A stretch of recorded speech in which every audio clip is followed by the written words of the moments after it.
फक्त 2 लसणाच्या पाकळ्या आणि 2 काळे मिरे एवढ्यानेच बनणार हे गरमागरम ड्रिंक.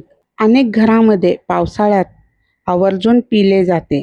पण हे कधी प्यावं, कोणासाठी फायदेशीर आहे आणि कोणत्या लोकांनी टाळावे, चला तर जाणून घेऊया. मी 2 काळे मिरे ठेचून घेतले. आता लसूण ठेचून घेईन. 2 पाकळ्या ठेचल्यामुळे नैसर्गिक घटक पाण्यात चांगले उतरतात. लसणामध्ये ॲलिसिन नावाचा घटक असते. ते शरीराच्या रोगप्रतिकारक शक्तीला मदत करू शकते. तसेच सर्दी खोकल्याच्या काळात आराम मिळण्यास काही लोकांना मदत होते. काळे मिरे आणि लसूण ठेचून घेतले.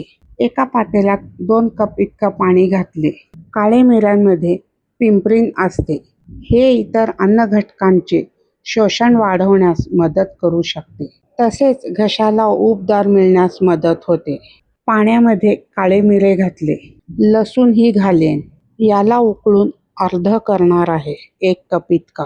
हे ड्रिंक विशेष थंडी हवामानात किंवा पावसाळ्यात गरमागरम प्यायला अनेकांना आवडते. हे ड्रिंक कोणी पिऊ नये, पण काहींना काळजी घ्यावी लागते.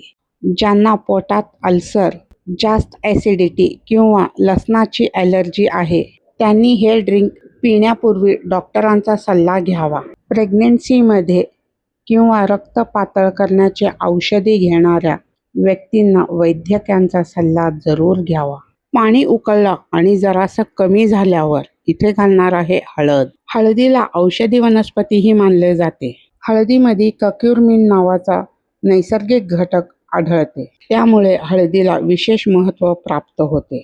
हळद घातल्यावरती हा ड्रिंक 1 कप झाला पाहिजे. 1 कप राहिल्यावरती हे ड्रिंक बनलं. फ्रेंड्स, फक्त 2 लसूण, 2 काळे मिरे आणि चिमूटभर हळद हे गरम ड्रिंक अनेक लोकांना पावसाळ्यात का पितात?